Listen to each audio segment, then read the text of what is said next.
우리 옆 사람하고 인사하겠습니다. 한 사람을 세웁시다. 이렇게 인사하겠습니다. 한 사람을 세웁시다. 한 사람을 세웁시다. 오늘은 내용이 피곤하니 라고 하는 제목으로 말씀을 나누려고 하는데요. 지난주에 기도하지 못하는 이유에 대해서 생각을 좀 해봤습니다. 기도하지 못하는 이유는 여러 가지 있을 수 있지만 한 가지는 피곤함입니다. 그러니까 우리가 사는 것이 피곤해서 하나님 말씀도 듣지도 못하고 또 하나님께 기도하지도 못하고 있다는 거죠. 그래서 피곤하게 되면 하나님의 말씀하고 멀어질 수밖에 없어요. 하나님 그냥 기도할 수도 없어요. 말씀에 집중도 안 돼요. 기도하는 것도 힘들어요. 내 몸이 지금 지쳐있고 힘든데 무슨 기도, 무슨 말씀 공부입니까? 아무것도 할 수가 없어요. 이렇게 되면서 점점 하나님의 말씀과 또 하나님께 기도하는 것들이 멀어지게 된다는 것이죠. 이 피곤함이라고 하는 것 자체가 사실은 우리가 육체적인 피곤함, 이런 생각이 들게 되면 내가 나를 보호하게 되는 그런 모습으로 빠지게 돼서요. 결국에는 나를 편안케 하는 모습만 갖게 되니까 우리는 뭘 새롭게 하려고 도전하지 못하게 된다는 거죠. 그러니까 우리가 뭔가 자꾸 의무를 내려놓으려고 하고요. 또 우리가 하던 것들을 그냥 스탑하려고 하고요. 또 우리가 뭔가 새로운 일을 뭔가 하려고 하는 마음이 생기지 않고 자꾸 위축되고 그러니까 줄어드는 방향으로 가게 된다는 겁니다. 그래서 결국에는 우리가 기도라는 것도 사실 우리가 하나님께 나가야 되는데 나가지 못하게 되는 모습이 있다는 거죠. 우리가 지난주에 이제 피곤함에 대한 얘기를 해봤는데 이 피곤함이라고 하는 것은 사실은 우리가 인식하는 것도 있지만 대부분 우리가 왜 피곤한지 또 그 피곤한지도 모르고 그냥 무기력하게 빠질 때가 참 많습니다. 특히 영적 피곤함, 영적인 지침은 우리가 알지 못하는 상태에서 우리를 이렇게 자꾸 죽이는 모습이 된다는 거죠. 그러니까 내가 영적으로 피곤하면 나도 모르게 자꾸 피곤해지고 그리고 내가 자꾸 늘어지게 되고 또 그러니까 나는 자꾸 뭘 안 하려고 하게 되고요. 또 안 하려고 하니까 더 자꾸 무기력해지는 그런 모습으로 빠지게 된다는 겁니다. 그래서 이 피곤함이라고 하는 것을 우리가 인식하고 또 이것을 해결할 수 있는 그런 영적 깨달음이 좀 있어야 된다는 것입니다. 지난주에 말씀 나눴던 것이 뭐였냐면요. 바로 피곤함을 인식하지 못하고 무기력에 빠져있는 이스라엘 백성들. 그 자들에게 하나님께서 말씀하시는 것에 대한 얘기를 했었습니다. 말씀 한번 보겠습니다. 지난주 나눈 말씀인데요. 이사야서 40장 28절에서 29절 말씀입니다. 너는 알지 못하였느냐 듣지 못하였느냐 영원하신 하나님 여호와 땅끝까지 창조하신 이는 피곤하지 않으시며 곤비하지 않으시며 명철이 한이 없으시며 피곤한 자에게는 능력을 주시며 무능한 자에게는 힘을 더하시나니. 지난주 이사야서의 말씀이잖아요. 하나님께서 뭐라고 하시면요. 나는 피곤하지 않아. 난 절대 곤비치 않아. 난 절대 지치지 않아. 이런 존재야. 이렇게 얘기하십니다. 하나님은 전지전능하시니까 무슨 피곤하시겠어요? 지치시겠어요? 근데 그걸 굳이 얘기하고 있다는 거죠. 그럼 왜 그러겠어요? 너희가 피곤해 있잖아 라는 겁니다. 그러니까 너희가 피곤하니까 능력도 없고 너희가 피곤하니까 아무것도 할 수가 없어. 이런 모습이죠. 그러니까 지금 뭐라고 하세요? 피곤한 자에게는 능력을 주시며 무능한 자에게는 힘을 더하신다. 그러니까 너희가 모르게 피곤했지. 너가 피곤하다고 얘기하고 있지. 근데 나는 피곤하지 않은 사람이야. 아는 존재야. 그러니까 너희가 피곤하면 나에게 오면 돼. 그러면 피곤한 자에게는 내가 능력을 줘. 네가 할 수 없다고? 못한다고 얘기하지? 그래? 그럼 나한테 와. 그러면 내가 무능한 자에게는 힘을 더하는 자야. 이렇게 얘기하고 있다는 거죠. 그러니까 하나님께서 지금 뭐라고 합니까? 인간의 문제가 뭐냐면 피곤함의 문제, 지침의 문제라는 겁니다. 그래서 나는 근데 너희의 그 피곤함과 너희의 지침 그 문제를 해결할 수 있는 존재야. 너희가 피곤하고 지쳐있다? 그러면 너희는 오히려 나에게 찾아와야 돼. 이것을 얘기하고 있다고 합니다. 오늘 읽은 말씀은 이제 지난주와는 좀 반대의 상황입니다. 그러니까 지난주에는 우리가 피곤하고 지쳐서 그냥 이렇게 주저앉아 있는 상태잖아요. 주저앉아 있는 상태인데 오늘은 오히려 하나님한테 나 피곤해요. 그래서 나가는 사람. 그러니까 이 지난주에는 방향성이 보면 하나님이 피곤한 자에게 찾아오는 모습이고요. 오늘은 피곤에 지친 사람이 하나님에게 나가는 모습을 얘기하고 있어요. 그러니까 방향성이 틀리죠. 그러니까 피곤한 자에게 위해서 내려오는 것이 지난주에 얘기를 하면 오늘은 나 피곤해. 그러니까 아무것도 할 수 없어. 그러니까 하나님한테 의지하며 나가는 그런 환경이 오늘 읽은 말씀이라는 겁니다. 말씀 한번 보겠습니다. 오늘 읽은 시편 143편 7절 말씀입니다. 여호와여 속히 내게 응답하소서. 내 영이 피곤하니이다. 주의 얼굴을 내게서 숨기지 마소서. 내가 무덤에 내려가는 자 같을까 두려워하나이다. 네, 이 시는 다윗이 기록한 시입니다. 지금 다윗이 뭐라고 얘기합니까? 내 영이 피곤하리다. 내 영이 지금 피곤해요. 네. 그러니까 하나님 나를 좀 만나주세요. 이 얘기예요. 그렇죠? 그러니까 지금 자기가 피곤해 지쳐 있고 너무 지쳐 있어서 아무것도 할 수 있는 게 없어요. 그러니까 나에게 은혜를 베풀어 주시고 나를 좀 구원해 주세요. 이렇게 얘기한다는 거죠. 그러니까 나의 피곤함을 알고 이제는 그 문제를 해결하려고 이렇게 발버둥 치는 모습이 오늘 시편의 모습이라는 겁니다. 그래서 오늘 제가 나누려고 하는 말씀은 다른 것이 아니라요. 우리가 만약에 지금 피곤해서 아무것도 할 수 없다면, 우리가 혹시 피곤해서 무기력에 빠져 있다면, 예? 우리가 무엇을 해야 될 것인가? 이걸 다시 한번 좀 생각해 보려고 합니다. 특히 오늘 두 가지가 핵심적인 내용인데요. 바로 피곤함의 원인이 뭔지 좀 생각해 보고요. 그 다음에 피곤함을 극복하기 위해서 오늘 시편을 쓴 다윗은 어떤 행동을 하고 있는지, 그래서 우리가 어떻게 하면 이 피곤함을 회복할 수 있는 것인지, 피곤함에서 빠져나올 수 있는 것인지 한번 생각해 보려고 합니다. 그럼 첫 번째로 우리가 피곤함의 원인을 좀 알 필요가 있는데요. 피곤함의 원인은 뭐냐? 오늘 시편에서 나오는 얘기는 뭐냐면요. 내 영혼이 세상의 문제에 제압됐기 때문에 그렇습니다. 즉 세상의 문제와 육체의 문제를 이겨낼 수 있는 내 영적 체력이 소진되기 때문이에요. 그러니까 영적인 약함이 있다는 것이죠. 말씀 보겠습니다. 시편 143편 3절과 4절 말씀입니다. 원수가 내 영혼을 핍박하며 내 생명을 땅에 엎어서 나로 죽은 지 오랜 자 같이 나를 암흑 속에 두었나이다. 그러므로 내 심령이 속에서 상하며 내 마음이 내 속에서 참담하니이다.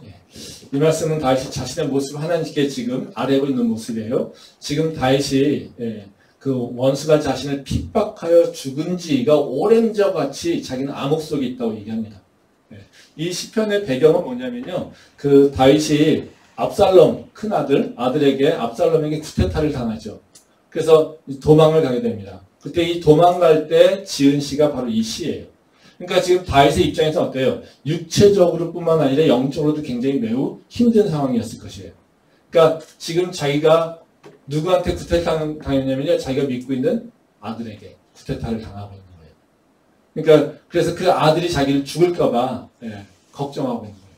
그러니까 이게 얼마나 수치스러워요. 자기 아들에게 쿠데타를 당하고 자기 아들에게 죽임을 당할까봐 지금 두려워하고 있는 거죠.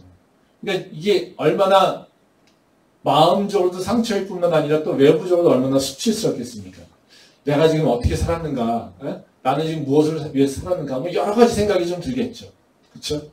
내 인생이 자기 아들에게 죽임을 당하는 그런 모습밖에 될 수 없나? 어떤 이런 여러 가지 회의감이 있을 거라는 겁니다. 뭐 그런 상황. 그래서 이 다윗은 자기를 뭐라고 비유하고 있습니까? 자기는 죽은 지 오래된 것 같다고. 죽은 지 오래된 것 같아서 자기가 그렇게 암흑 속에 있다는 거죠. 사실 우리가 무기력이라고 하는 건 사실 죽은 것과 마찬가지죠. 어둠에 있을 때, 어둠에 있다는 건 바로 그겁니다. 어둠에 있을 때 나는 아무것도 할 수가 없어. 그렇죠? 그리고 내가 밖을 봐더라도 내가 아무것도 할 수 없는 환경. 내가 뭐를 하려고 도전해도 너무나도 벽이 너무 높아. 내가 도저히 그것을 극복할 수 없을 것 같아. 지금 내가 겪고 있는 문제, 이거 너한테 너무 커. 그래서 이걸 해결할 수 있는 것 같죠? 할 수 없을 것 같아. 내가 지금 갖고 있는 문제가 커가지고 내가 이걸 지금은 넘어간다고 막 애를 쓰고 발버둥 치고 있는데 이것이 절대 해결될 수 있는 문제가 아닌 것 같아. 이런 생각이 든다는 거죠. 지금 이 다윗은 뭐라고 얘기합니까? 이것을 내가 죽은 지 오래된 자같이 오랫동안 암흑 속에 있다. 이렇게 얘기를 하고 있다는 거죠. 근데 여기서 왜 이런 얘기를 하고 있느냐라는 겁니다. 보면 여기 4절, 제가 오늘 주목하려고 하는 말씀이 4절 말씀인데요. 4절에 보면 다윗이 왜 이 피곤함에 빠져 있는지 그 원인을 보여주고 있어요. 거기 보면 내 심령이 속에서 상하며 내 마음이 속에서 참담하니 이렇게 얘기합니다. 그렇죠? 이것이 즉 다시 말하면 여기서 그냥 심령이 속에서 상하다 이렇게 얘기해서 우리는 그냥 상처받았다 이렇게 생각을 할 수 있잖아요. 근데 이것은 상처받았다라고 하는 의미보다는요. 원어적 의미는 뭐냐면요. 압도당했다, 제압당했다는 뜻입니다. 영어로 하면 overwhelmed 이겁니다. 그러니까 내가 그 힘, 두 가지 힘이 있잖아요. 두 가지 힘에 내가 압도당했다, 도미네이트 당했다 이런 얘기예요. 그러니까 다시 말하면 그런 상황인 거죠. 어린아이들이 막 이렇게 난리칠 때 어른이 제압할 수 있는 방법이 뭡니까? 못 움직이게 하는 거. 뒤에서 꽉 묶어버리면 되죠. 그럼 이 애는 어떨까요? 안에서 발버둥 쳐도요. 그 어린아이는요. 절대로 거기서 빠져나오지 못해요. 그러면 막 발버둥 치고 있을 때 그 어린아이를 계속 붙잡고 있으면 어때요? 절대로 못 움직이고 그냥 포기해버리게 된다는 거죠. 그러니까 우리가 어떤 모습이냐, 우리 피곤함이냐면 바로 세상의 문제가 나를 꽉 붙잡아버린 거예요. 그럼 우리가 이것을 뚫고 나갈 수 있는 힘은 어디예요? 영적으로 이걸 뚫고 나가는 힘이 있어야 돼요. 근데 이게 없어서 내 육의 세상의 문제가 내 영을 꼭 붙잡아서 영이 아무것도 할 수 없는 상태. 그 무기력증에 빠져있는 상태. 이것이 바로 피곤한 이유가 된다는 거예요. 그러니까 다시 말하면 우리가 피곤한 이유는 뭐냐면요. 우리는 영으로 살고 육에 의해서도 삽니다. 그러니까 영적인 존재이면서도 육적인 존재죠. 그러면 영적인 존재가 바로 우리의 육을 다스리고 통치할 수 있어야 돼요. 이게 우리 영이 살아있는 사람이죠. 그러니까 우리 육을 따라 사는 사람이 아니잖아요. 우리는 영을 따라 사는 사람인 거잖아요. 그렇죠? 우리의 생명의 근원은 영이잖아요. 그렇죠? 그러면 영이 내 육을 통제할 수 있어야 되고 내 영이 바로 모든 것들을 다스릴 수 있어야 되죠. 그러니까 하나님께서 우리 인간을 창조하셔서 우리 뭐 하십니까? 세상을 다스리라고 하시잖아요. 그렇죠? 그렇다면 뭐냐면 우리가 영적으로 살아있는 사람이니까 그 육을 다스릴 수 있는 것이 우리가 죄를 이겨낸 자의 모습이라는 거예요. 근데 이 영이 세상의 문제, 육체의 문제를 통제할 수 있는 능력이 없어요. 그럼 어떻게 될까요? 영은 말라간다는 거예요. 영이 말라가게 되면 그게 우리한테 어떻게 느껴질까요? 우리는 무기력감으로, 피곤함으로 오게 된다는 거예요. 그래서 우리는 영적으로 약해지고 있으면 우리는 어떤 모습이 되냐면요. 우리가 피곤해지고 무기력해지는 모습이에요. 그래서 피곤함은 여러 가지로 표현할 수 있겠지만 사실 영적인 능력과 육체의 능력, 이것에서 육체가 영을 제압하고 있는 상태라는 거예요. 이때 우리는 바로 피곤하게 된다는 거죠. 그래서 피곤의 문제는요. 영이 너무 약해져서 육을 이겨낼 수 없는 상태, 이 상태가 들어가게 되면 피곤함으로 빠지게 된다는 겁니다. 말씀 한번 보겠는데요. 열왕기상 19장 1절부터 4절 말씀입니다. 아합이 엘리야가 행한 모든 일과 그가 어떻게 모든 선지자를 칼로 죽였는지를 이세벨에게 말하니 이세벨이 사신을 엘리야에게 보내어 이르되 내가 내일 이맘때에는 반드시 내 생명을 저 사람들 중 한 사람의 생명과 같게 하리라. 그렇게 하지 아니하면 신들이 내게 벌 위에 벌을 내림이 마땅하니라 한지라.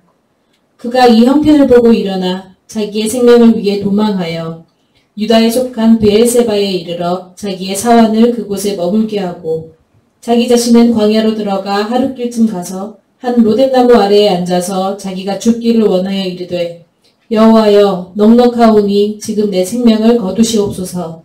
나는 내 조상들보다 낫지 못하니이다 하고.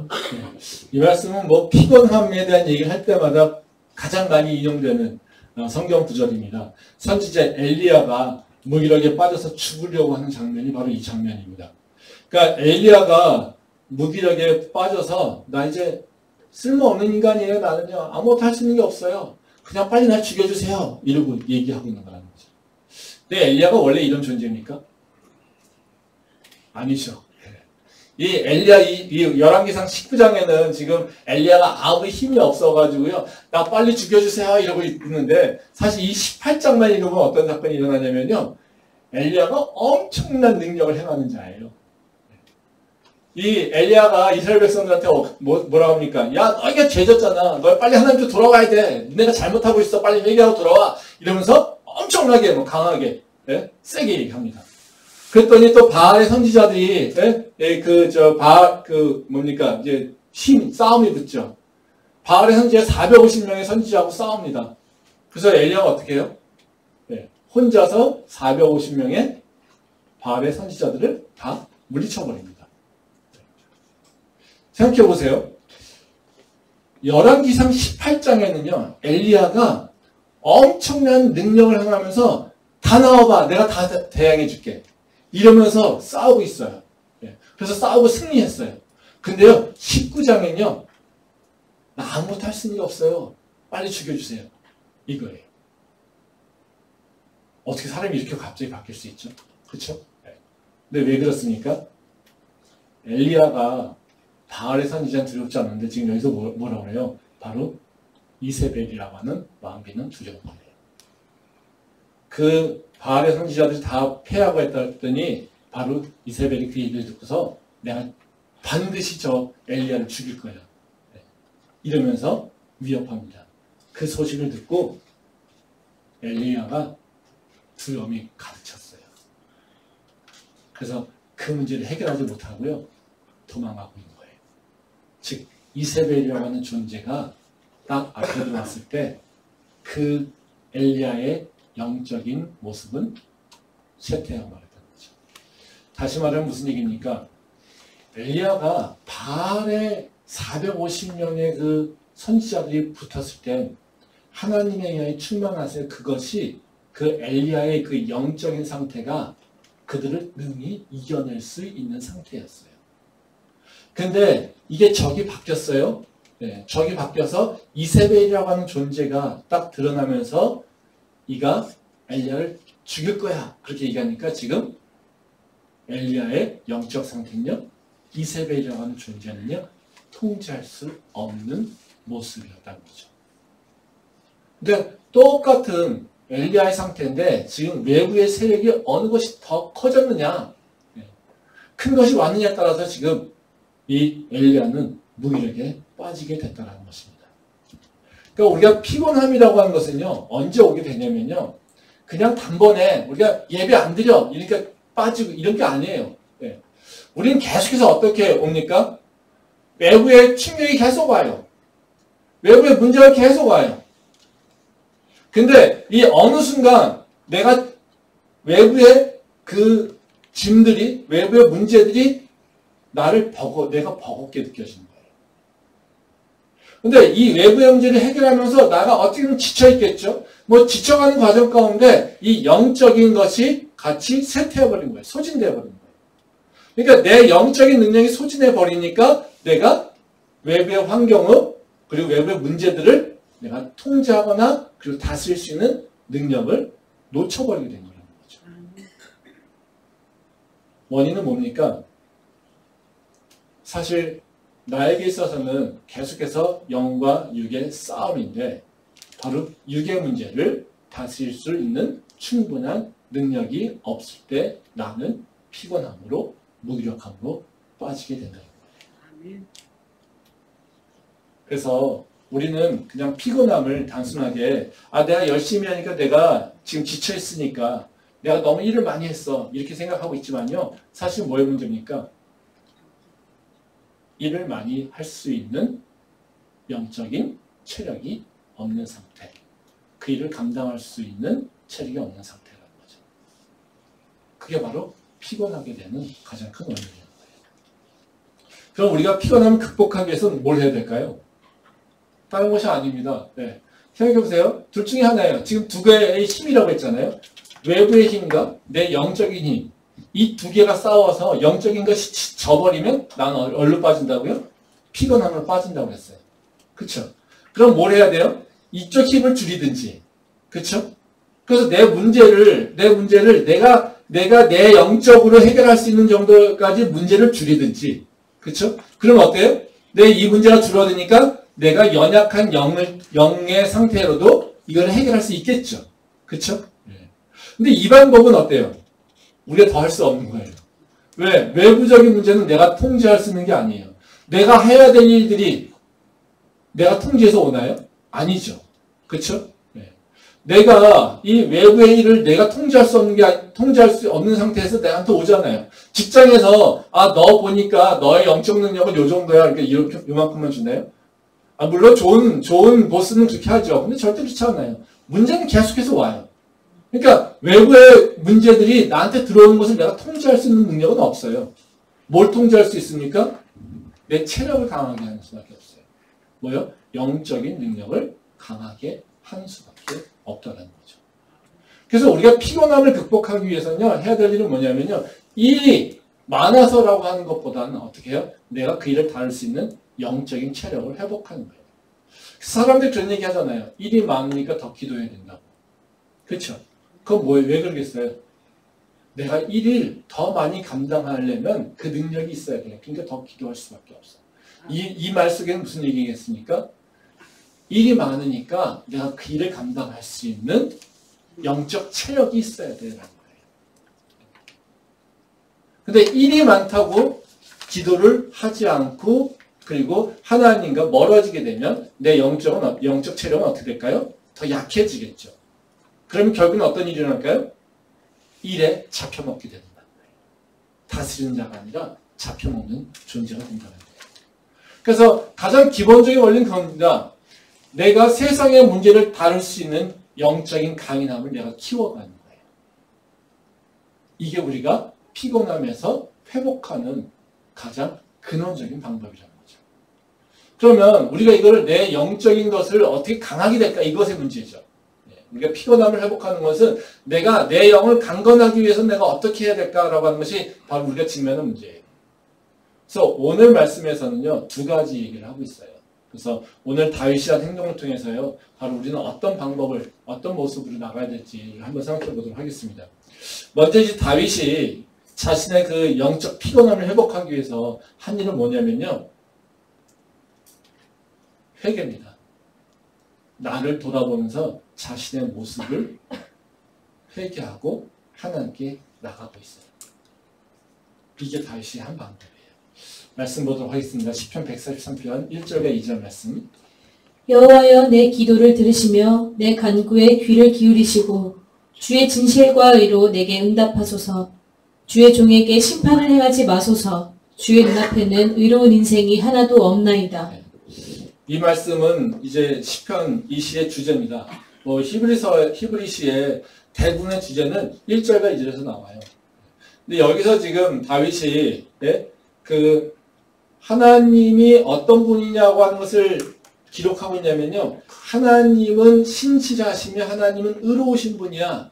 그러니까 하나님께서 나의 문제를 해결할 수 있어 라고 하면서 간구하면서 나오는 거예요. 근데 이 신실하신가 의로우심을 왜 다윗이 얘기하고 있을까라고 하는 것을 우리가 좀 생각해 볼 필요가 있습니다. 왜 자신이 지쳐있고 자신이 힘들었는데 왜 하나님의 신실하신가, 하나님의 의로우심에 대한 얘기를 하고 있을까? 이걸 우리가 생각해 볼 필요가 있습니다. 여기 재밌는 게 뭐냐면요, 1절과 2절 말씀을 읽었는데요, 1절과 2절 말씀은 되게 이렇게 대비되는 내용이에요. 즉 하나님의 성품과 인간의 모습을 대비시키는 겁니다. 1절에서는 뭐라고 합니까? 하나님의 특성이 나오죠. 2절에서는 인간의 모습이 나와요. 하나님의 특성은 뭘로 얘기합니까? 두 단어로 얘기하고 있어요. 하나님 진실하신가 신실한. 네, 진실과 의로 얘기하고 있죠. 그렇죠? 즉 진실이라고 하는 것은 faithful입니다. 네, 그러니까 신실한 것과 같은 얘기예요. 그리고 의로움이라고 하는 건, 의라고 하는 건 의로움이죠. righteous입니다. 그러니까 의로운 자에 대한 얘기를 하고 있어요. 즉 이건 다시 말하면요, 하나님이 진실하다는 건 뭡니까? 하나님께서 항상 당신이 한 약속을 지키셔라는 거예요. 그리고 또 하나님이 의롭다라고 하는 건 뭡니까? 하나님의 말씀은 언제나 의를 행하시고 의로 우리를 인도하시는 거야. 이걸 얘기하고 있어요. 그렇죠? 근데 2절 말씀에 보면 무슨 얘기가 나오냐면 죄에 대한 얘기 나와요. 인간은 뭐라고 합니까? 모든 인간은 죄인입니다. 그러니 나를 심판하지 마시고 나에게 긍휼을 베풀어 주십시오. 이렇게 얘기하고 있다는 거예요. 이게 근데 되게 보면 말이 안 되는 얘기죠. 앞에서 하나님의 진실하신가 의로움을 얘기하고 있어요. 근데 난 죄인이에요. 그럼 나는 어떻게 돼야 돼요? 죽어야 되지 않아요? 그렇죠? 네. 아니 하나님은 의로우신데 모든 인간은 죄인이잖아요. 그러면 의를 행하지 못하는 인간은 다 어떻게 돼야 돼요? 다 죽어야 되는 거예요. 그렇죠? 근데 그걸 가지고 얘기하고 있어요. 네. 이게 논리적으로는 되게 맞지 않는 얘기예요. 모든 인간이 죄인인데, 네? 모든 인간이 죄인인데 하나님은 의로우셔. 그러면 죽을 수밖에 없는 거라는 거죠. 근데 이것이 우리가 논리적으로는 일반적인 논리는 이해가 되지 않지만 우리가 그 가운데 예수님을 생각해 봅시다. 예수 그리스도의 그 십자가를 생각해 봅시다. 그럼 어떻게 될까요? 여기에는 이 지금 다윗이 얘기하고 있는 것은요, 굉장히 논리적이에요. 즉 예수 그리스도의 십자가가 들어오게 되면 이것은 퍼펙트하게 다윗은 구원을 받을 수 있는 존재가 됩니다. 말씀 한번 보겠습니다. 요한 1서 1장 9절과 10절 말씀입니다. 만일 우리가 우리 죄를 자백하면 그는 미쁘시고 의로우사 우리 죄를 사하시며 우리를 모든 불의에서 깨끗하게 하실 것이요 만일 우리가 범죄하지 아니하였다 하면 하나님을 거짓말하는 이로 만드는 것이니 또한 그의 말씀이 우리 속에 있지 아니하리라. 이 말씀은 이제 십자가를 통해서 우리의 구원이 어떻게 이루어지는지에 대해서 보여주고 있는 말씀입니다. 근데 9절 말씀에 보면 뭐라고 하냐면요. 그는 미쁘시고 이렇게 얘기하잖아요. 이 미쁘시다라고 하는 것은 신실하신 것과 똑같은 얘기예요. 하나님은 예쁘셔라고 하는 것은 하나님이 좋으신 분이야 이런 의미고요. 하나님이 좋으신 것은 하나님은 항상 신실하시고 성실하신 분이야 이것을 얘기하고 있는 거예요. 그리고 하나님은요 어떻게 의로우시다라고 얘기하잖아요. 근데 여기서 하나님께서 의로움을 판단하는 건 어떻게 얘기합니까? 우리가 죄를 자백하면 우리 모든 죄를 사하시는 분이야 이겁니다. 그렇죠? 네. 지금 모든 인간은 다 죄인이에요. 근데 누가 구원을 받는다고 얘기했습니까? 우리의 죄를 자백하는 자, 자신의 죄를 자백하는 자는 바로 은혜를 잊게 된다, 구원을 얻게 된다라고 하는 것을 얘기하고 있어요. 그게 좀 뭐예요? 하나님의 약속이라는 거예요. 그래서 하나님의 신실하심은 뭡니까? 죄인이지만 바로 예수 그리스도의 십자가 앞에 자기의 죄를 다 자백하며 그리고 하나님의 구원하심을 간청하는 자들에게는 하나님께서 그들은 심판하지 않으시고 반드시 그들을 구원하시겠다고 약속하셨어. 바로 그러기에 우리가 죄를 자백하고 나갈 때 하나님은 그 당신의 신실하심을 드러내며 우리를 반드시 구원하실 거야 라는 거예요. 그래서 지금 다윗이 고백하고 있는 무슨 얘기입니까? 하나님 내가 죄를 졌어요. 그렇지만요 하나님한테 의지합니다. 하나님의 신실하심을 내가 고백합니다. 하나님 앞에서 회개하는 자들에게 하나님께서 항상 은혜를 주신다는 것을 내가 기억합니다. 그리고 그 신실하심을 의지하여서 나옵니다 이겁니다. 그래서 하나님의 신실하심을 의지한다는 건 뭐냐면요. 하나님의 약속을 그리고 하나님에게 자백하는 자, 회개하는 자는 하나님께서 그 죄를 다 용서하신다라고 하는 그 약속을 의지하고 나온다라고 하는 것을 얘기하고 있어요. 여기에는 또 다윗은 지금 또 어떤 모습입니까? 내 대적자가 있어요. 그렇죠? 이 대적자의 문제를 해결해야 돼요. 우리가 힘들고 지치는 건 뭡니까? 우리가 항상 대적자가 있는 거잖아요. 우리가 이겨 넘어야 될 존재가 있는 거잖아요. 그 존재는 어떤 겁니까? 의로운 존재가 되지 않아요. 그러니까 바로 하나님의 의를 또 의지하는 거예요. 그래서 그 의로움으로 하나님께서 심판하실 때 누군요? 나는, 회개하고 있는 나는 하나님의 은혜로 나를 용서해달라고 요청하고 있는 거랍니다. 그래서 우리가 지금 다윗의 이 시편에서 다윗이 지금 아들에게 쫓겨다니면서 내가 그것을 감당할 수 없이 지쳐서 내가 오랜 기간 동안 죽어 있는 것 같이 무기력해 있지만 그 무기력함에서 내가 극복하고 나오려고 지금 다윗이 하고 있는 일은 뭡니까? 나의 죄를 회개하며 주님 앞에 나온다는 거죠. 사실 이 압살롬의 문제도 다 어디에서 근원하냐면요. 다 밧세바의 범죄에서 근원하죠. 밧세바의 범죄와 연결되어서 열매가 맺어지고 있는 겁니다. 그래서 아마 다윗은 지금 여러 가지를 계속해서 회개하고 있는 것 중에 밧세바의 문제를 회개하고 있는 것들인 거죠. 그러니까 이것은 다시 말하면 다윗이 자기가 갖고 있는 죄의 문제를 다시 고백하면서 하나님께서 은혜를 내려주실 것을 우리 간청하는 모습이라고 우리 알 수 있습니다. 우리가 피곤에 지쳐 있을 때 영적인 회복을 하려고 할 때 해야 되는 것은 다른 것이 아니라요. 먼저 나의 죄의 모습을 돌아봐야 되는 거예요. 이건 다른 말로 표현하면요. 어떤 거냐면요. 나와 하나님의 관계가 잘 소통되고 있는가를 다시 한번 살펴봐야 된다는 거예요. 왜 그렇습니까? 죄라고 하는 것은요. 나와 하나님의 관계를 막아버리는 거예요. 그러니까 내가 갖고 있는 그 죄의 문제가 해결되지 않을 때 나와 하나님의 관계는 단절되어 있어요. 그리고 하나님과 멀어질 수밖에 없어요.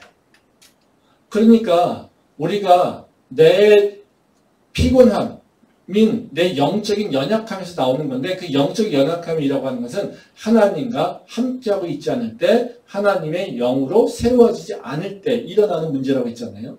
그러니까 그것을 회복하려면 먼저 해야 될 것이 뭐냐면요. 내가 바로 하나님 앞에 온전한가라는 것을 다시 한번 살펴볼 필요가 있다는 거예요. 그래서 그걸 통해서 내 죄를 회개하는 것이 바로 내가 영적 회복의 첫 번째 길이라는 겁니다. 내가 하나님 말씀과 부합하고 있지 않다면 나는요 계속해서 죄 속에 빠져들 수밖에 없고요. 그 가운데 내 모습은 계속 영적 쇠전함으로 나갈 수밖에 없다는 겁니다. 제가 요새 저도 이 무기력함에 또 피곤함에 사실 오랜 동안 빠져 있었던 것 같고요. 제가 그래서 요새 열심히 하는 게 열심히 해보려고 하는 게 기도입니다. 예. 또 기도 가운데서도 가장 열심히 회복하려고 하는 게 다른 아니라 회개입니다. 그래서 제가 회개를 정말 요새 열심히 하고 있어요. 예. 그리고 회개를 열심히 하면서 저도 회복하는 걸 좀 경험하고 있는데요. 제가 오랜 기간 동안 사실 피곤하고 지쳐 있었던 것 같아요. 근데 그것이 왜 피곤할까, 왜 지쳐 있을까라고 하는 생각을 하면서 제 생각에는 그런 생각을 많이 했던 것 같아요. 일이 많아. 일이 너무 많아. 일을 줄여야 돼. 이런 겁니다. 그래서 일을 줄이고 그냥 나 혼자 뭔가를 내가 편안하게 내가 쉬는 것 이것으로만 생각을 했어요. 근데 어느 날 제가 그냥 말씀을 묵상하면서 하나님께 기도하면서 그냥 하나님 뭔가 이대로 살 수는 없는데요 라고 하는 생각으로 기도하는데 저한테 이렇게 회개하게 하신 것이 뭐냐면요 저의 그 공의입니다. 내 공로라고 하는 겁니다. 제가 왜 피곤해할까? 왜 지쳐할까? 일이 많아서 물론 일이 많아서 적게질 많으면 지칩니다. 피곤합니다. 내 영적인 능력이라고 하는 게 한계가 있잖아요. 그렇죠? 네. 근데 이거를 감당할 수 없는 정도의 일이 많으면 내가 지치게 된다는 거죠. 근데 문제는요. 일이 많은 것도 중요한 문제이지만요. 어떻게 해요? 아까 얘기했듯이 내 영적 능력이 낮아지면요. 나는 일이 좀 많아도요. 그것에 매몰돼서 나는 지칠 수밖에 없는 거예요. 근데 영적인 능력이 왜 약해졌을까라는 거죠. 제가 그런 얘기를 많이 했어요. 하나님 참 감사합니다. 나 같은 자를 하나님에게 쓰임받게 해주셔서. 내 세상에서요 정말 욕심내고 탐욕 가지고 그렇게 살아가는 존재가 아니라 하나님의 귀한 자리에 저를 불러주시고 하나님의 귀한 일을 감당할 수 있게 해주셔서 감사합니다. 제 기도의 제목이었어요. 그래서 제가 그 얘기를 되게 저희한테 얘기했죠. 저희 교회 성도들한테도 제가 항상 얘기했어요. 야, 하나님한테 쓰임받는 게 얼마나 귀한 일인데. 교회에서 사역한다? 교회에서 일한다? 그래서 제가 맨날 사역한다는 말을 잘 안 쓰잖아요. 사역한다고 하니까 무슨 대단한 일 하는 것 같아요. 저희 성도들이. 네. 그래서 속된 말로요. 자기 공로만 생각해요. 네. 나 의롭고 나 열심히 살고 나 열심히 봉사하고. 네. 근데요. 그래서 제가 요새 바꾼 말이 뭐냐면요. 하나님께 참여하는 거를 얘기하지 않습니까? 네. 하나님의 일에 참여하는 거. 하나님의 일에 참여하는 건 굉장히 큰 축복이에요. 네.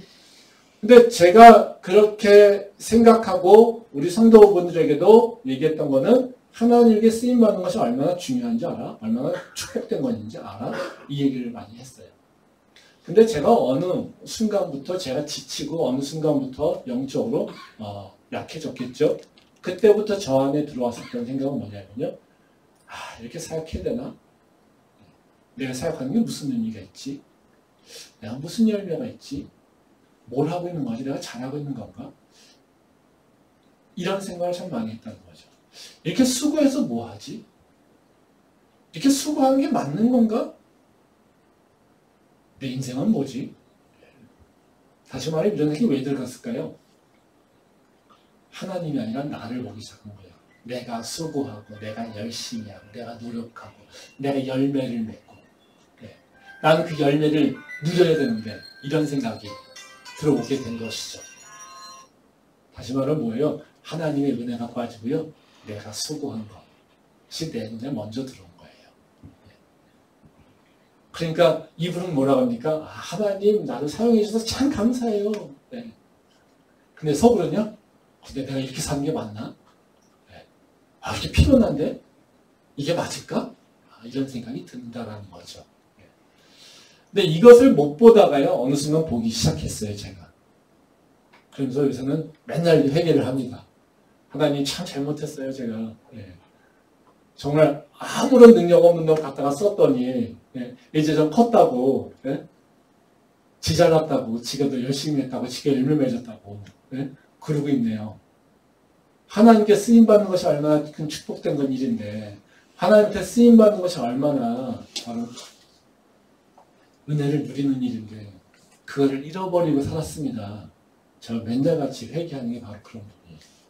제가 기도 시간에 많은 시간을 거의 이 문제를 가지고 회개하는데 사용을 하고 있습니다. 그러면서 저에게도 느껴지는 것이 바로 그 회개의 기도가 시작이 되면서 사실 저도 요즘 건강도 많이 좋아졌어요. 이전보다도요. 뭐 아직까지 많이 다 회복된 건 아니지만요.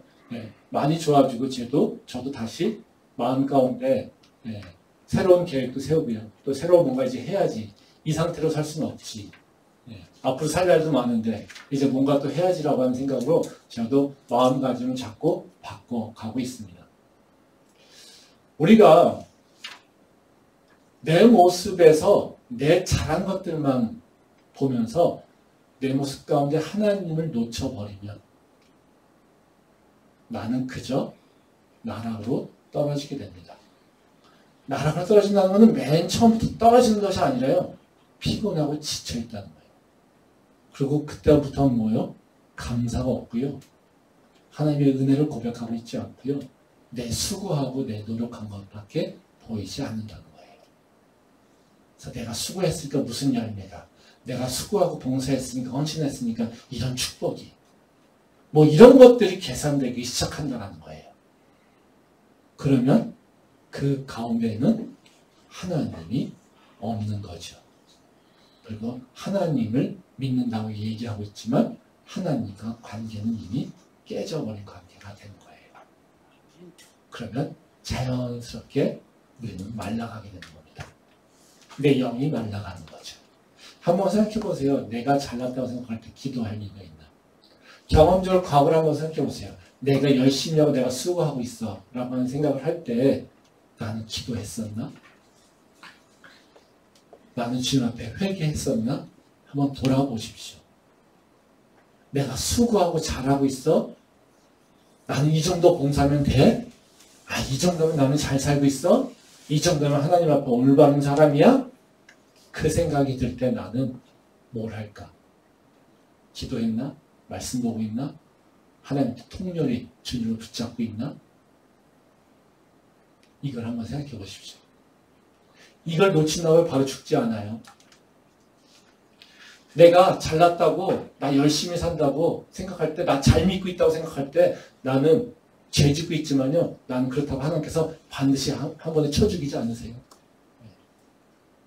언제요? 내 스스로 말라 죽는 거예요. 내 스스로. 마른데도요? 마른 걸 몰라요. 내가 무기력해지는데요? 내가 무기력해지는 걸 몰라요. 내가 어둠으로 빨려 들어가는데도요? 어둠으로 빨려 들어가는지 몰라요. 다윗이 지혜로운 건 뭐냐면요. 지금 뭐라고 합니까? 내가요, 오랫동안 죽은 자 같이 암흑에 있어요. 이 얘기를 하고 있어요. 진짜 문제 있는 자들은요, 내가 지금 어둠에 있는지, 내가 암흑에 있는지, 이걸 모른다는 거예요. 근데요, 내가 피곤해요? 라는 걸 통해서 내 영이 메말랐구나 라고 하는 것을 알고 주님 앞에 내가 피곤하오니 주님 나를 좀 봐주세요 라고 간구하는 것, 이것이 바로 지혜라는 거예요. 내가 피곤하오니 내가 주님 나의 모습을 들고 주님 앞에 나옵니다. 내 죄를 회개합니다. 당신은 신실하심으로 나에게 은혜를 베풀어 주시고 당신은 신실하신 그 약속을 지킴으로 나에게 새 영을 부어주시옵소서라고 간구하기 시작하는 것이 바로 우리가 회복을 시작하는 첫 시작이라는 거죠. 캠퍼스 연립에 혹시 피곤에 빠져 있다면, 피곤해서 무기력한 모습에 있다면 다시 한번 나의 모습을 보고 내가 피곤하오니 하나님 나한테 은혜를 베풀어 주시옵소서. 당신은 그 신실하심을 의지한 자라고 하는 바로 회개와 주님 앞에 간구가 있기를 소망합니다. 아멘. 두 번째로 영적으로 강건해지기 위해서 이제 다윗이 하는 일은 뭐냐면요, 하나님의 선한 일을 하겠다라고, 하나님의 의로운 일을 하겠다라고 고백하는 겁니다. 즉 내 일을 보면서요, 이제는 내 삶의 방향성을 바꾸는 겁니다. 말씀 보도록 하겠습니다. 시편 143편 8절과 10절 말씀입니다. 아침에 나로 하여금 주의 인자한 말씀을 듣게 하소서. 내가 주를 의뢰함이니이다. 내가 다닐 길을 알게 하소서. 내가 내 영혼을 주께 드림이니이다. 여호와여 나를 내 원수들에게서 건지소서. 내가 주께 피하여 숨었나이다. 주는 나의 하나님이시니 나를 가르쳐 주의 뜻을 행하게 하소서. 주의 영은 선하시니 나를 공평한 땅에 인도하소서. 예. 이 말씀은 이제 결론 부분이죠. 하나님께 이제 간구하는 내용이죠. 이제 하나님이 이제 다윗이 하나님에게 구원을 간구하면서 요청하는 것. 예. 이것은 뭐냐면요, 하나님의 뜻을 행할 수 있게 해달라는 겁니다. 이게 뭐라고 해요? 아침에 나로 하여금 주의 인자한 말씀을 듣게 하소서. 예. 내가 주님을 의지합니다라는 거죠. 그렇죠? 그러니까 내가 어디로 가야 될지 모르니까요, 나를 인도해 주세요라는 겁니다. 10절에 보면 그런 얘기 하잖아요. 주는 나의 하나님이신 나를 가르쳐 주의 뜻을 행하게 하소서. 주의 영은 선하신 나를 공평한 땅에 인도하소서. 이건 무슨 얘기예요? 내가 하나님 오늘 하루 어떻게 살아야 될지 나한테 아침에 알려주세요. 하나님 내가 혼자서 의로운 길을 찾을 수 없잖아요. 성령께서 선하시잖아요. 성령께서 나를 인도하셔서 바로 내가 그 선한 길을 갈 수 있게 해주시옵소서. 나를 공평한 땅으로 인도해 주시옵소서. 이렇게 고백하고 있는 것이 바로 이 모습이라는 거죠.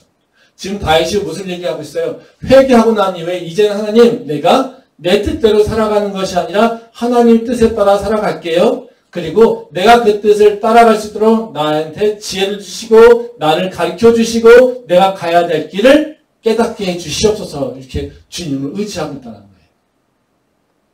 우리가 회복이라고 하는 것은요, 그냥 단순하게 기도해서 감사합니다, 은혜에 빠지는 것이 회복이 아니에요. 우리의 회복은 어디 가냐면요, 영이 내 육을 다스릴 때 회복이 된다고 얘기했잖아요. 그럼 다시 말하면 무슨 얘기입니까? 내 영으로 기도를 통해서 하나님과 소통되면서 영이 새로워졌어요. 그러면 어떻게 해요? 내 육을 쳐서 하나님이 원하신 길로 내 발걸음을 옮겨야 되는 거예요. 거기가 바로 그 내가 이기는 거예요. 그냥 내가 기뻐서 하나님 좋아요, 하나님께서 은혜 주시겠죠, 내가 가슴이 뜨거워졌어요, 네, 이런다고 해서 내가 회복되는 게 아니라는 거예요. 내가 기도하는 가운데 하나님께서 주시는 평안함을 느껴서 눈물을 흘렸어요. 내가 찬양 가운데 하나님께서 주신 뜨거움으로 내가 눈물을 흘렸어요. 이것으로 끝나는 것이 아니라 바로 그 뜨거움이 있다면 하나님 내가 이제는요 내 육체의 길을 버릴게요. 그래 하나님께서 가르치신 길로 갈게요. 새로운 길을 가겠습니다 라고 고백하고 결단하는 게, 그리고 그 길을 내 육을 쳐서 가고 있는 발걸음을 뛰는 것이 바로 우리가 이기는 길이에요. 절대로 신앙은요 묵상으로 끝나지 않습니다. 우리의 믿음은요 그냥요 생각으로 끝나지 않습니다. 나의 위로로 끝나지 않습니다. 세상의 종교들은요 그냥 위로해주고요 다 잘 될 거야 얘기하고 있습니다. 하지만 하나님께서는요 우리한테 그렇게 얘기하지 않습니다. 다 잘 될 거가 아니라 내가 힘줄 테니까 너가 이제 새 길을 가가 바로 하나님께서 원하시는 길이에요. 우리가 움직여서 그 길을 가야 되고 우리가 그 길을 갈 때까지 하나님께서는 새 힘을 주시다는 약속이에요. 그래서 그 길을 떠나고 그 길을 끝까지 가는 게 바로 우리가 해야 되는 일이라는 거예요. 아멘. 말씀 한번 보도록 하겠습니다. 열왕기상 19장 5절부터 9절 말씀입니다. 로뎀나무 아래에 누워 자더니 천사가 그를 어루어 만지며 그에게 이르되 일어나서 먹으라 하는지라. 본즉 머리밭에 숯불에 구운 떡과 한 병 물이 있더라. 이에 먹고 마시고 다시 누웠더니 여호와의 천사가 또다시 와서 어루만지며 이르되 일어나 먹으라. 내가 갈 길을 다 가지 못할까 하노라 하는지라. 이에 일어나 먹고 마시고 그 음식물의 힘을 의지하여 40주 40야를 가서 하나님의 산 호렙에 이르니라. 엘리야가 그곳 굴에 들어가 거기서 머물더니 여호와의 말씀이 그에게 임하여 이르시되 엘리야야 내가 어찌하여 여기 있느냐. 이 말씀은 이제 하나님께서 엘리야 선지자를 회복시키는 과정이죠. 이세벨의 위협을 피해서 도망가서 로뎀나무 안에서 빨리 죽여주세요. 이러고 있다는 거죠. 그랬더니 하나님께서 두 가지 일을 하십니다. 처음에 이제 천사를 보내셔서요. 구운 떡과 물을 주시면서 힘을 내게 합니다. 그래서 어떻게 얘기합니까? 40주야를 걸어서 호렙산으로 가게 했다는 거예요. 이 피곤하고 지친 사람이 어떻게 40주야를 걸어서 이렇게 가는지 모르겠어요. 그렇죠? 하나님께서 엘리야에게 어떻게 해요? 로뎀나무 아래에 있는 자들에게 잔을 일으켜 세우셔서 이제 호렙산으로 가게 하신다는 거죠. 근데 여기서 재밌는 얘기가 뭐냐면요. 떡을 주고 물을 주면서 이렇게 세운 이유. 그건 뭐냐면요. 내가 갈 길을 다 가지 못할까 한다는 거예요. 네가 가야 될 길이 있는데 네가 그 가야 될 길을 다 가지 못할까 봐 두려워서 하나님이 그에게 힘 주시고 그리고 떡을 주시고 물을 주셔서 힘을 잊게 한다는 거예요. 하나님이 힘을 주시는 건 뭐냐면요. 우리 갈 길이 끝까지 가게끔 하는 거예요. 우리가 중간에 힘이 빠져요. 그럼 어떻게 될까요? 하나님이 그 길을 허락하지 않으시는 거예요. 하나님은요. 하나님께서 선택하신 것, 우리를 인도하신 그 길을 끝까지 갈 수 있도록 어떻게 해요? 힘 주시고 또 우리에게 능력을 주시는 분이 바로 그런 분이에요. 지난주에 있었던 이사야서 말씀이 뭡니까? 나는 피곤치 않아. 나는 곤비치 않아. 네가 피곤해? 나는 피곤한 자에게 새 힘을 주고 무능한 자에게 능력을 주는 거야. 어떻게 해요? 내가 너를 인도하는 그것까지 너가 끝까지 갈 수 있도록 나는 너에게 힘을 줄 거야. 내가 능력을 줄 거야. 그리고 너를 이렇게 세워서 끝까지 걸어가게 할 거야. 이게 바로 하나님께서 하시는 거죠. 또 여기서 뭐라고 하시냐면요. 이제 호렙산에 갔습니다. 그랬더니 하나님께서 엘리야에게 물어봅니다. 9절 말씀에 보면 뭐라고 얘기하냐면요. 이제 엘리야가 굴에 들어가서 머물러 있으니까 하나님께서 말씀하시는 거예요. 내가 어찌하여 여기 있느냐. 너 왜 여기에 있니? 라는 거예요. 지금 다시 말하면 뭐예요? 갈 길을 가지 못하는 것. 이 모습. 즉 갈 길에서 빠져나와 있는 모습. 그래서 하나님께서는 이걸 회복시켜서 다시 갈 길로 인도하시고 있는 것이 바로 우리를 회복시키는 거라는 거죠. 다시 말하면요. 우리가 왜 영적으로 쇠진할까라고 하는 것은 우리가 하나님께서 주시는 그 길을 하나님과 함께 동행하면서 갈 때는요. 우리는 지치지 않습니다. 근데 그 길을 갈 때도요. 계속해서 우리가 어둠의 영들에게 도전을 받죠. 싸워서 이깁니다. 그 싸워서 이길 때 우리가 그 영이 다시 회복되지 않고 충전되지 않으면 우리는 지칠 수 있어요. 근데 그 지쳤을 때 우리가 일어나는 일은 뭐냐면요. 벗어나는 거예요. 내 가는 길을. 벗어나서 있으니까 하나님께서 주신 사명을 온전히 감당하지 못하게 된다는 거죠. 그래서 여기서 빠져서 쓰러져서 나 죽여주세요 이러고 있는 게 바로 엘리야의 모습이었다는 거죠. 그때 하나님께서 뭐라고 하십니까? 네가 왜 거기 있니? 네가 가야 될 길을 못 갈 것 같네. 이것이 지금 하나님께서 해주시는 거예요. 지금 말씀해 주시는 거죠. 우리가 회복될 때 우리가 어떤 모습이냐면요.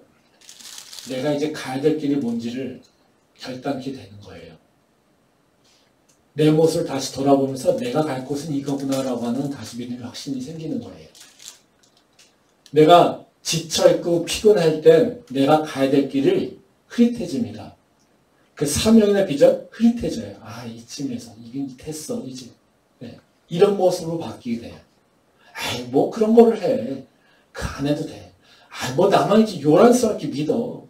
나만 유난스럽게 다녀. 다른 사람들은 그냥 교회 다니면서 되게 편안한 것 같은데, 다른 사람은 교회 다니면서 아무 일도 안 해도 되는 것 같은데, 다른 사람들은 교회 다니면서 그냥 지할 거, 지들이 다 누리는 것 같은데, 왜 나한테는 이렇게 부담이 오지? 왜 나한테는 이렇게 힘이 드는 거 오지? 나한테는 왜 이렇게 어려운 것 같지? 그쵸? 이런 모습들, 네. 이런 모습들이 우리한테 빠져올 때, 우리는 튕겨져 나가는 거죠. 즉, 가야 될 길을 가지 못하고 무너져 있는 거예요. 그때 하나님께서 뭐라고 하십니까? 네가 왜 여기 와 있니? 라는 겁니다. 그 회복은 어떻게 해요? 다시 원래의 길로 돌아오는 것에서 시작이 된다는 거예요. 그래서 우리가 피곤하면서 회복되는 것, 그거는 뭐냐면요. 영적으로 체력이 세질 뿐만 아니라 이제는 내 행동이 내가 가야 될 길을 딱 가게 된다는 거죠. 우리가 세상에서는 우리가 피곤해 지쳐있다라고 하면 대부분 하는 얘기가 어디겠어요? 야, 워라밸을 지켜. 일 좀 적게 하고. 네? 그런 거잖아요. 근데 워라밸도 틀리지는 않습니다. 네, 근데 워라밸보다 요새 얘기하고는 워크 리폼이 더 맞는 것 같아요. 일하는 것에 대한 계약을 좀 해야 될 필요가 있는 것 같아요. 워라밸은 단순히 일의 많고 적음에 대한 초점이 있잖아요. 그쵸? 네. 근데 일의 많고 적음은 사실 사람마다 다 달라요. 능력 있는 놈은요, 일을 많이 처리해요. 네. 근데 능력이 안 되면요, 일을 다 못해요. 네. 제가 이렇게 봐도요, 이제 시험을 잘 보는 놈들은요, 어떻게 해요? 시험이 어려워도요, 시간 내에 풀어요. 그쵸? 근데 시험 공부를 잘 못하는 애들은 어떻습니까? 시간 내에 못 풀어요. 근데 얘네들이 완전히 다 못 푸느냐? 아니에요. 시간을 많이 주면 풀어요. 다시 말하면 무슨 얘기냐면요. 일이라고 하는 것 자체 양도 되게 중요하긴 하지만요. 네? 그래서 우리는 양만 생각하잖아요. 일이 많고 적고 이것에만 생각한단 말이죠. 그것에 대한 밸런스만 맞추려고 해요. 근데 사실은요. 일은요. 능력에 따라서 달라요. 행하는 것이. 그래서 나에게 더 많은 능력을 주셨어요. 나에게 더 많은 은사를 주셨어요. 그럼 어떻게 될까요? 더 많이 해야 되는 거예요. 내가 은사가 없어요? 나 할 수 있는 능력이 없어요? 그냥 그 있는 상태에서 그냥 주시는 거대로 열심히 하면 돼요. 근데 중요한 건 뭐냐면요. 그렇기 때문에 일이 많고 적음, 어떤 열매를 많이 맺고 이것이 더 중요한 게 아니라 사실 어떻게 해요? 어떤 모습을 하느냐가 더 중요해요. 일이 많다면 왜 많을까? 내 능력보다 왜 많게 할까? 라고 하는 것 생각해 볼 필요가 있어요. 욕심 때문에 더 많이 하는 경우도 있어요. 세상에 쓸데없는 욕심 때문에 또 세상에 노예된 모습 때문에 나는 일을 더 많이 하는 경우도 있어요. 또 일하는 방식이 잘못돼서 그럴 수도 있어요.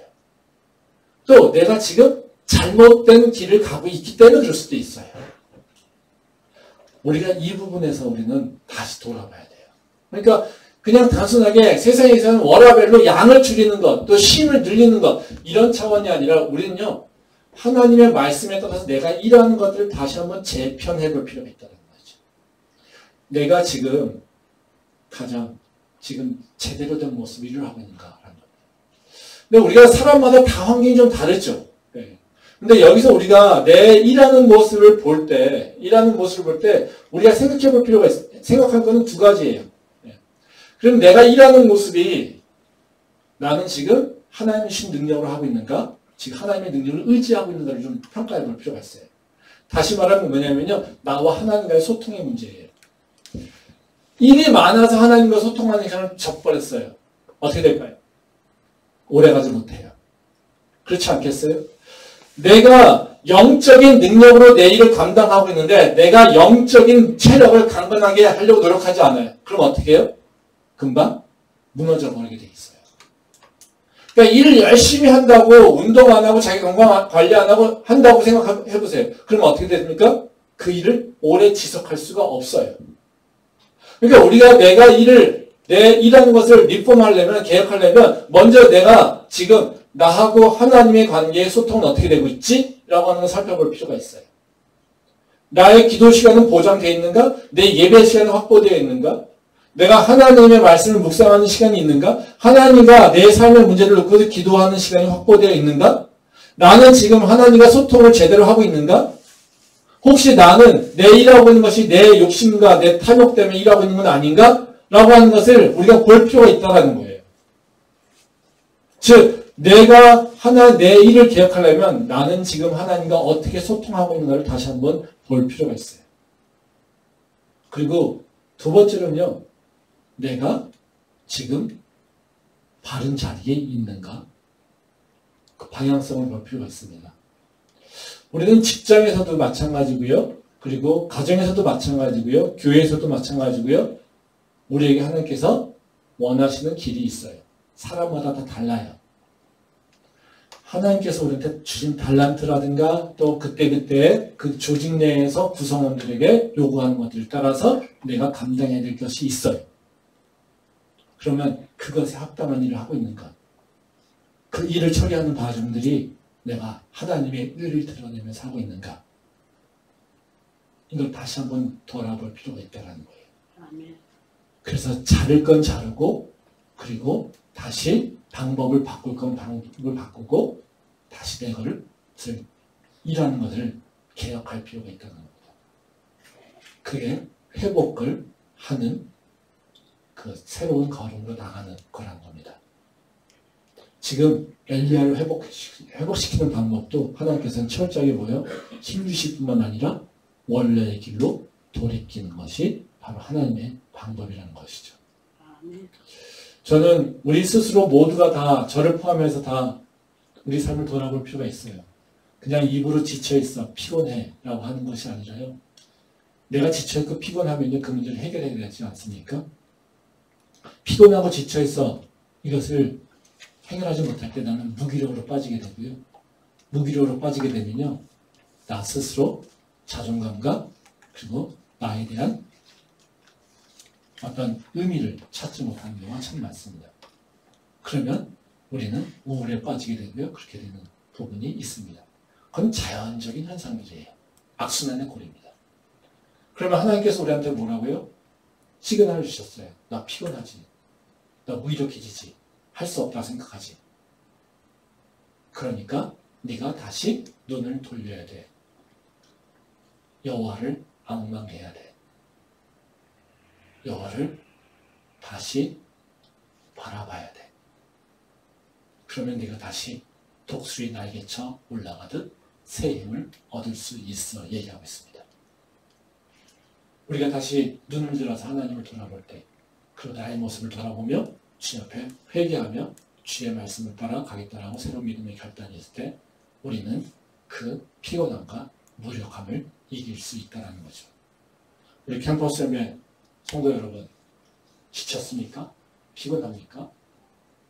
할 수 있는 힘이 없다고 생각합니까? 다 포기하고 싶습니까? 다시 한번 여호와를 바라보시기 바랍니다.